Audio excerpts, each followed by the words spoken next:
The best thing about today is the fact that the damn rain finally seems to have stopped. Beyond that, everything is in the crapper. Talia beat the snot out of Misty. Again. Melissa is ready to pop, she's so pregnant. I stay as far away from her as possible, for lots of reasons. Jake and John left 3 days ago without a word to anybody. And Dr. Zahn is busy patching up the 3 new people that arrived last night. I get to pull double duty on the watch rotation because of the flu that has pretty much everybody else spewing liquid out of one end or the other.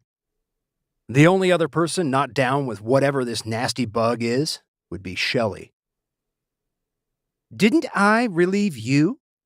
Shelley asked. "Yep," I answered, hoping that I didn't sound like I was whining. "So, anything worth noting?"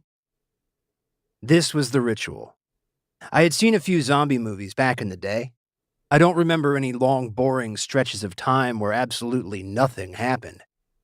Reality is seldom as exciting as the movies. "Actually, yes." Shelley's answer was such a departure from the norm that it took my brain a few seconds to register it. "I can't be positive, but I am pretty sure that I've seen a single zombie walking our perimeter.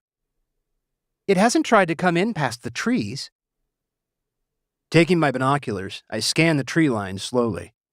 A few times I paused, thinking that I saw something, but each time it turned out to be nothing but a bush or shadow. By the time I finished my scan, Shelley had already slipped through the trap door and was gone. Settling in on the uncomfortable bench seat, I started my watch. Looking out, I can actually see patches of ground starting to show. Honestly, I didn't think that the snow would ever melt. This is the main focus of our watch lately, the ground surrounding the area. It has been a while, but those initial days when it started to warm up, we began finding the creepers. Who knows how many we discovered the first few days when the rains were coming down hard and washing away a majority of the snow that had to be at least 8 feet deep. And that did not include the places where we dug the tunnels. I still shudder thinking how many times we walked right over those things. It is a wonder that the only casualty that we suffered was that poor girl, Emily.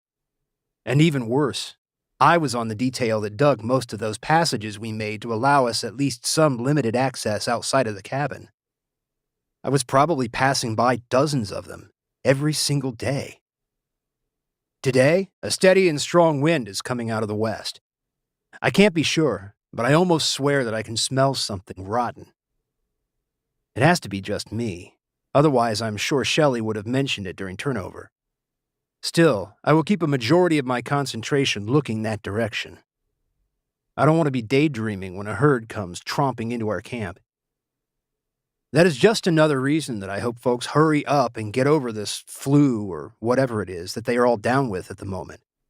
It would really be a good idea to send a few people out that direction to at least take a look. Just as I drop my binoculars and pop open my canteen, I catch a glimpse of something moving just inside the darkest shadows of the trees. I bring the glasses back up and try to zero in on where I saw it. Nothing. If I didn't know better, I would swear that, if this was in fact a zombie, it was screwing with me. Us. If I included Shelley. I searched for what felt like forever, but was really probably nothing more than 10 minutes. "I'm seeing things," I muttered. Picking up my canteen that I had forgotten about in those few minutes of mental fatigue, or whatever it was, I took a long drink. When I lowered it, I momentarily became a cartoon character. I say that because I am almost positive that, if you had been observing me, you would have seen my eyes pop out of my head about 3 feet. Oh yeah, and I spit out a mouthful of water. Standing at the edge of the clearing was a lone walker. I knew it had to be a zombie because, while it had warmed up in the past few days enough to start melting and washing away the snow, it was still pretty dang cold, and this figure was stark naked. I had no idea how well it could see, or if zombies actually saw anything with those white-filmed, bloodshot with black eyes.